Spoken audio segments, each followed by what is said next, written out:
అన్న నన్ను నమ్మి ఈ సేవలో నాకు బాధ్యత ఇచ్చారన్న. థ్యాంక్స్ అన్న. ఇవ్వడానికి నాదంటూ ఏముంది సార్, పరిచర్య ప్రభుది. ఈ పనిని మీరు జరిగించగలుగుతారని ప్రభువు నమ్మాడు, ఆయనే మీకు ఆ బాధ్యత ఇచ్చారు. ఆయన ఇచ్చిన పనికి నమ్మకంగా కొనసాగండి. కానీ ఆ పనులను కొనసాగలేనన్నా. అదేంటి శామ్, ఏం జరిగింది? అన్న ఎన్నో సుడిపుట్టు మాట్లాడినా నేను చూస్తున్న ప్రతి పనికి తప్పు పడతా ఉన్నానన్న. భరించలేని మాటలతో నన్ను బాధ పెడతా ఉన్నారన్న.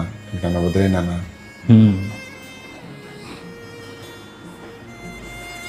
ఈ పిల్లోని తీసుకొస్తాను. ఆ పిల్లో కాదు, నీ కన్న కొడుకు అనుకో. ఇప్పుడు ఆ పిల్లోని నువ్వు ఎత్తుకున్నావు. ఆ పిల్లోని దించావు అంటే ఆ పిల్లోడి పట్ల నీ బాధ్యతను విడిచిపెట్టినట్లే. అలాగే అన్న.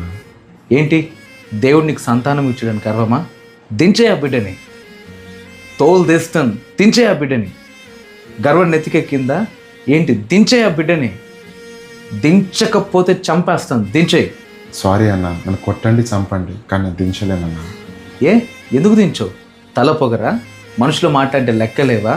ఏం గర్వం నెత్తికెక్కిందా? దించు అన్న. నేను ఏమైనా చేయనన్నా, కానీ దేవుడు నాకు బాధ్యతగా ఒక కొడుకునిచ్చాడన్నా. నేను దింపలేనన్నా.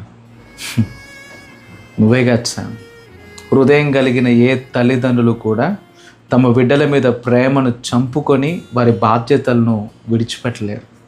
ఎందుకంటే వారు వారి బిడ్డల్ని ప్రేమిస్తున్నారు.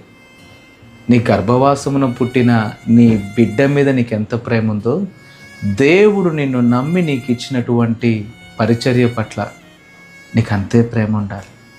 ఒకవేళ నీ పిలుపును, దేవుడు నీకు ఇచ్చిన బాధ్యతను అదే రీతిగా నువ్వు ప్రేమిస్తే చిన్న చిన్న అవమానాలకి, నిందలకి, శ్రమలకి భయపడి బాధ్యతను విడిచిపెట్టలేము. ఈరోజు నాగటి మీద చెయ్యి వేసి వెనక తట్టు తిరుగు ప్రతి వాడు వారి పిలుపు పట్ల, దేవుడు వారికి ఇచ్చిన బాధ్యతల పట్ల ప్రేమ లేనివాడు.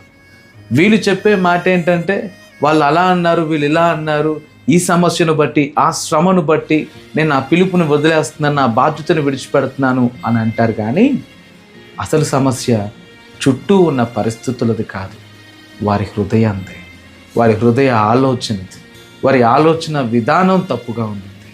కన్నబిడ్డల్ని కష్టాలు ఎక్కువైనాయి అని చెప్పి వీధుల్లో విడిచిపెట్టరే, ప్రాణం పోయేంత వరకు ప్రాణం పెట్టి మరి సాకుతారు.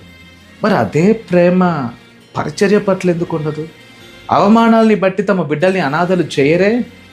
ఎన్ని అవమానాలు, ఎన్ని ఆవేదనలైనా తీసుకుంటారు, ఎందుకంటే బిడ్డల మీద వాళ్ళకి ప్రేమ. మరి అదే సహనం వారి పిలుపు పట్ల, వారి బాధ్యతల పట్ల ఉండదే?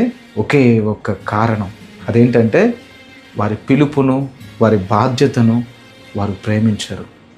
శామ్, దేవుడు నీకు ఇచ్చిన ఈ బాధ్యతను, దేవుడు నీకు ఇచ్చిన ఈ పిలుపును ప్రేమించు. అప్పుడు దానికోసం ప్రాణం కూడా పెడతాం. నాకు అర్థమైందన్న. Thank you so much.